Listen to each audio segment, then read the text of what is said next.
نحمد ونصلی علی رسول الکریم اما بعد اعوذ باللہ من الشیطان الرجیم بسم اللہ الرحمن الرحیم عبس وتولی ان جاءہ الاعمی وما یدریک لعلہ یزکی او یذکر فتنفعہ الذکریٰ اما من استغنی فأنت له تصدى وما عليك ألا يزكى وأما من جاءك يسعى وهو يخشى فأنت عنه تلهى كلا إنها تذكرة فمن شاء ذكره فی صحف مکرمہ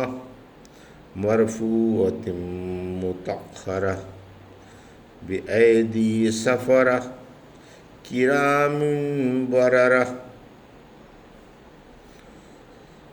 ابھی آپ نے سورہ عبس کی آیت 1 سے 16 کی تلاوت سماعت فرمائی۔ بترتیب مصحف یہ 80ویں اور بترتیب نزول 24ویں سورہ ہے۔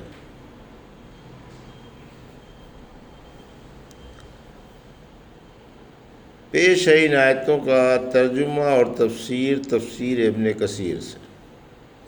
بسم اللہ الرحمن الرحیم۔ عبس وتولی آیت 1، ان جاءہ الاعمی آیت 2، وما یدریک لعلہ یزکی آیت 3،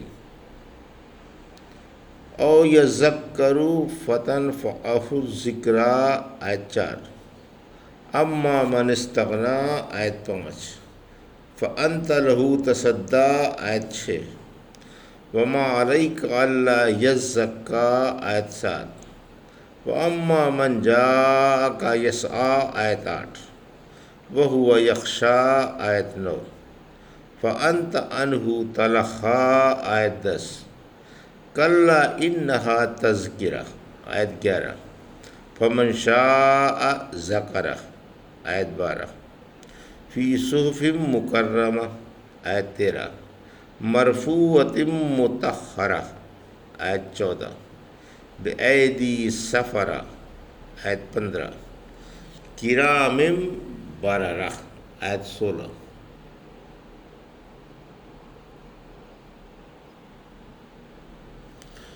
ترجمہ۔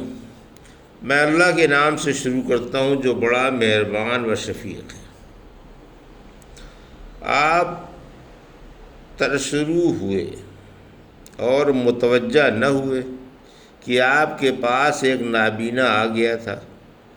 آپ کو کیا خبر، شاید وہ سنور جاتا یا نصیحت مان جاتا اور نصیحت سے اسے فائدہ پہنچ جاتا، لیکن جو شخص بے پرواہ ہے آپ اس کی فکر میں ہیں، حالانکہ اس کے پاک نہ ہونے سے آپ پر کوئی الزام نہیں، اور جو آپ کے پاس دوڑ کر آتا ہے اور ڈرتا بھی ہے اسی سے بے اعتنائی برتتے ہیں۔ ہرگز نہیں، قرآن ایک نصیحت ہے تو جس کا جی چاہے مان لے۔ یہ عزت والے صحیفوں میں ہے جو بلند و مقدس ہے، اور بزرگ و نیک لکھنے والوں کے ہاتھوں میں ہے۔ یہ تھا ترجمہ سورہ عبس کی آیت 1 سے 16 کا۔ تفسیر آیت 1 سے 10۔ واعظ سب کو یکساں نگاہ سے دیکھے، واعظ سب کو یکساں نگاہ سے دیکھے۔ ایک دفعہ رحمت عالم صلی اللہ علیہ وسلم ابی بن خلف کو سمجھا رہے تھے کہ شاید مسلمان ہو جائے، اتنے میں آپ کے پاس ابن مکتوم آ گئے۔ چونکہ یہ مسلمان تھے اور حاضر خدمت ہو کر عموماً دینی باتیں پوچھتے رہتے تھے، اس لیے حسب عادت آج بھی پوچھنے لگے اور آپ کو اپنی طرف متوجہ کرنا چاہا۔ آپ اس خیال سے کہ شاید یہ سردار مسلمان ہو جائے جس کی وجہ سے اور بھی بہت سے لوگ حلقہ بغوش اسلام ہو جائیں گے۔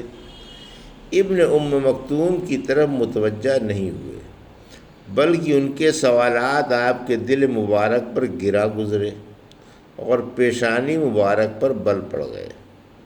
اس بارے میں یہ آیتیں اتری، یعنی آپ کی بلند شان اور اعلیٰ اخلاق کے لائق یہ بات نہیں کہ اس نابینا سے جو ہمارے ڈر سے دین سیکھنے کے لیے دوڑتا ہوا آپ کے پاس آیا ہے منہ پھیر لیں اور مغروروں سے بات کرتے رہیں۔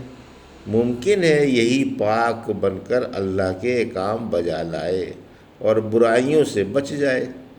یہ کیا کہ آپ اپنی تمام توجہ انہی لوگوں کی طرف مبذول فرما لیں۔ انہیں راہ پر لے آنا آپ کے ذمے نہیں ہے۔